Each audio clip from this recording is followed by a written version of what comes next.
ಇವತ್ತು ತೆಲುಗುಲಿ ಒಂದು ಪ್ರಖ್ಯಾತ ಸಿನಿಮಾ ಒಂದು ರಿಲೀಸ್ ಆಯ್ತು. ಅದು ಭಾಗ 2. ₹300 ₹400ಗೆ ಟಿಕೆಟ್ ಮಾಡ್ತಾ ಇದ್ದಾರೆ.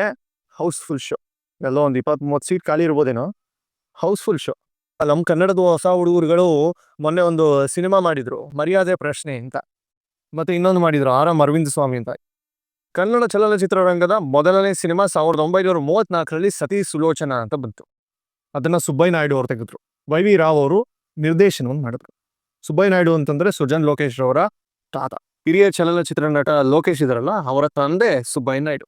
ಇವರು ತೆಗೆದಂಥದ್ದೇ ಮೊದಲನೇ ಕನ್ನಡದ ಸಿನಿಮಾ. ಕೊನೆಯ ಸಿನಿಮಾ ಯಾವಾಗ ಆಗುತ್ತೋ ಗೊತ್ತಿಲ್ಲ, ಒಟ್ನಲ್ಲಿ ಆಗೋಗುತ್ತೆ.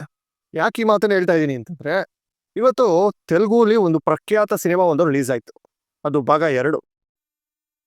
ಎಷ್ಟು ಚೆನ್ನಾಗಿ ವೆಲ್ಕಮ್ ಮಾಡ್ಕೊಂಡ್ರು ಬೆಂಗಳೂರಿನ ಜನ ಅನ್ನೋದು ಒಂದ್ಸಲ ನೋಡ್ಕೊಂಡ್ ಬನ್ನಿ.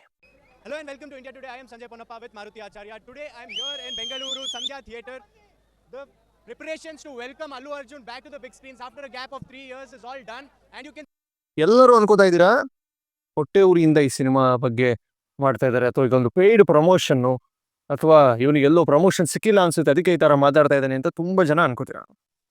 ಇವತ್ತು ನಾನೊಬ್ಬ ತಾಯಿಯಾಗಿ ಯೋಚನೆ ಮಾಡಿ, ಪ್ರಸಂಗ ಕಾಣಿಸ್ತಾ ಇದೆ. ಒಂದು ತಾಯಿ ಒಂದು ಮಗುಗೆ ಹಾಲು ಕೊಡ್ತಾ ಇದೆ. ಆ ಮಗು ಆಕೆಯ ಮಗ ಅಲ್ಲ, ಆಕೆಯ ಮಗ ಅಲ್ಲೆಲ್ಲೋ ಅಳ್ತಾ ಕೂತಿದ್ದಾನೆ, ಹೊಟ್ಟೆ ಹಸಿವು ಅಂತ. ಆದ್ರೆ ಅದೇ ತಾಯಿ ಬೇರೆ ಮಗು ಊಟ ಕೊಡ್ತಾ ಇದ್ದಾಳೆ, ಬೇರೆ ಮಗು ಹಾಲು ಕುಡಿಸ್ತಾ ಇದ್ದಾಳೆ, ತನ್ನ ಮಗುನ ಒದ್ದು ಸೈಡ್ ಹಾಕ್ಬಿಟ್ಟಿದ್ದಾರೆ. ಅದು ತಾಯಿ ಗುಣನ? ಅದು ತಾಯಿನ ಎತ್ತ ಕರಳ? ಇದಕ್ಕೆ ನೀವೇ ಕಮೆಂಟ್ ಮಾಡಿ, ನನಗೆ ಗೊತ್ತಿಲ್ಲ. ನಾನು ಯಾವ ಸಿನಿಮಾ ಬಗ್ಗೆ ಮಾತಾಡ್ತಾ ಇದ್ದೀನಿ ಅಂತ ಬಹುತೇಕ ಜನರಿಗೆ ಈಗ ಅರ್ಥ ಆಗಿರುತ್ತೆ. ನಾನು ಆ ಸಿನಿಮಾದ ವಿರೋಧ ಅಲ್ಲ, ಆ ಸಿನಿಮಾದ ವಿರೋಧಿನೂ ಕೂಡ ಅಲ್ಲ. ನಾನು ಕನ್ನಡಿಗ ಹೋರಾಟಗಾರ ಅಂತಲೂ ಹೇಳ್ಕೊಳ್ಳೋದಿಲ್ಲ. ಆದ್ರೆ ಇವತ್ತು ನಡೀತಾ ಇರುವಂತಹ ಅನ್ಯಾಯದ ವಿರುದ್ಧ ನಾನು ಮಾತಾಡುವಂತ ಸ್ಥಿತಿ ಬಂದಿದೆ. ನೋಡಿ, ಆ ಸಿನಿಮಾದ ಟಿಕೆಟ್ ನಾನು ಓಪನ್ ಮಾಡಕ್ ಪ್ರಯತ್ನ ಪಡ್ತಾ ಇದ್ದೀನಿ. ನೋಡಿ, ₹300 ₹400ಗೆ ಟಿಕೆಟ್ ಮಾಡ್ತಾ ಇದ್ದಾರೆ. House full show. ಎಲ್ಲೋ ಒಂದು 20-30 ಸೀಟ್ ಖಾಲಿ ಇರ್ಬೋದೇನೋ. House full show. ಇದು ಬೆಂಗಳೂರಿನಲ್ಲಿ ನಾನು ಹೇಳಿದ್ನಲ್ಲ, ತೆಲುಗು ಸಿನಿಮಾದ ಭಾಗ 2. ಈ ಸಿನಿಮಾದು ರಿವ್ಯೂ ಅಲ್ಲ, ಕಲೆಕ್ಷನ್. ನಮ್ಮ ಕನ್ನಡದ ಹೊಸ ಹುಡುಗರುಗಳು ಮೊನ್ನೆ ಒಂದು ಸಿನಿಮಾ ಮಾಡಿದ್ರು, ಮರ್ಯಾದೆ ಪ್ರಶ್ನೆ ಅಂತ. ಮತ್ತೆ ಇನ್ನೊಂದು ಮಾಡಿದ್ರು, ಆರ್.ಎಂ. ಅರವಿಂದ್ ಸ್ವಾಮಿ ಅಂತ. ಇಬ್ರು ಒಳ್ಳೆ ಪ್ರಖ್ಯಾತ ನಟ್ರೆ. ಅವ್ರೇನು ಸುಮ್ಮನೆ ಹೊಸ ಹುಡುಗರು ಅಂತದ್ದೇ ಅಂದ್ರೆ ನೆನ್ನೆ ಮೊನ್ನೆ ಬಂದಿರೋ ಹೀರೋಗಳಲ್ಲ, ತುಂಬಾ ಹಳಬ್ರೇನೆ. ರಾಕೇಶ್ ಅಡಿಗ ಮಾಡಿದ್ದು, ರಾಕೇಶ್ ಅಡಿಗ, ಪೂರ್ಣಚಂದ್ರ ಮೈಸೂರು, ಕೆಲವೊಂದಷ್ಟು ಜನ, ಮತ್ತೆ ಆರ್.ಜೆ. ಪ್ರದೀಪ್ ಅನ್ನುವಂತಹ ವ್ಯಕ್ತಿ ಅದಕ್ಕೆ ಪ್ರೊಡ್ಯೂಸ್ ಮಾಡಿದ್ರು. ಇವರೆಲ್ಲ ಸೇರಿ ಮಾಡಿದಂತಹ ಸಿನಿಮಾ.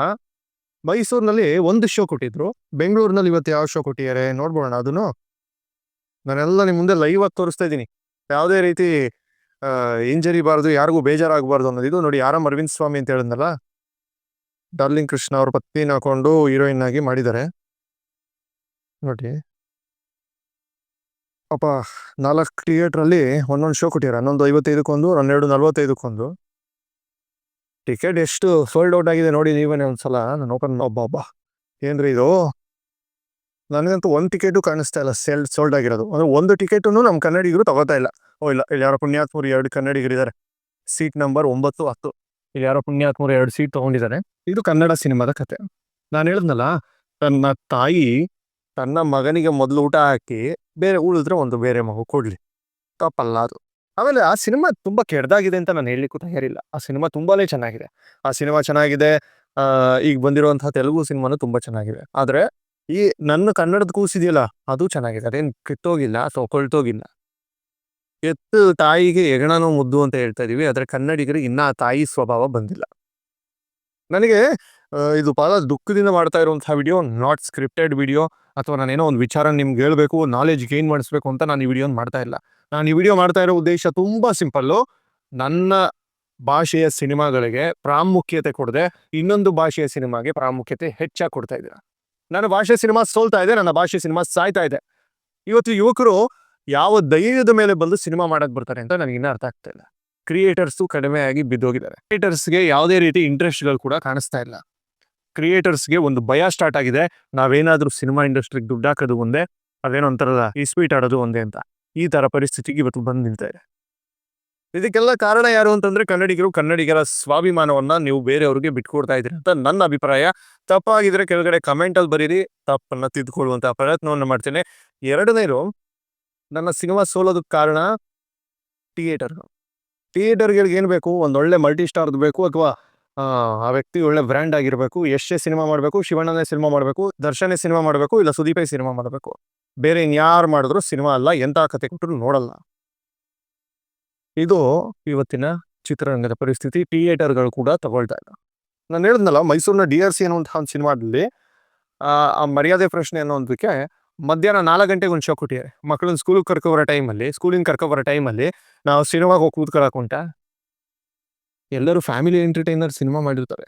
ಪಾಪ ಆ ಟೀಮ್ ಬಗ್ಗೆ ನನಗೆ ತುಂಬ ಗೌರವ ಇದೆ. ಒಳ್ಳೆ ಸಿನಿಮಾವನ್ನು ಮಾಡಿದ್ರು.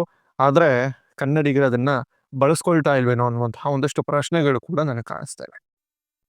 ನನಗೆ ಗೊತ್ತಿಲ್ಲ, ಈ ಸಿನಿಮಾಗಳನ್ನ ನೀವು ಎಷ್ಟರ ಮಟ್ಟಿಗೆ ನೀವು ಒಕ್ಕೋತೀರಾ ಬಿಡ್ತೀರಾ ಅನ್ನೋದನ್ನ ನಾನು ಇವತ್ತು ಜಡ್ಜ್ ಮಾಡ್ತಾ ಇಲ್ಲ.